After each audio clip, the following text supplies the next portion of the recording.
بسم اللہ الرحمن الرحیم۔ السلام علیکم ورحمۃ اللہ وبرکاتہ۔ میں محمد اسامہ سرسری آپ کی خدمت میں لغات سرسری کے تحت ایک دلچسپ لفظ کی شاعرانہ تحقیق کے ساتھ حاضر ہوں۔ یہ آپ اشتہار دیکھ رہے ہیں۔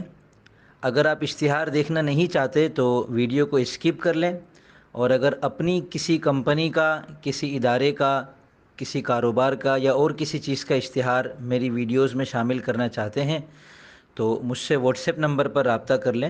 آپ کو میں پورا طریقہ کار بتا دوں گا۔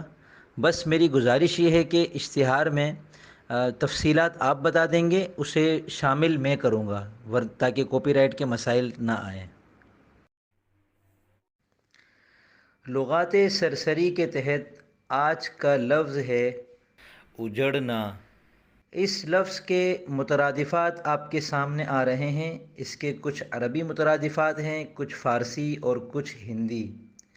مترادفات جو ہوتے ہیں وہ تقریباً ایک معنی میں ہوتے ہیں، لیکن ان میں کچھ نہ کچھ فرق بہرحال ہوتا ہے۔ یہ فرق لغات کے ذریعے سے آپ کو معلوم ہو سکتا ہے۔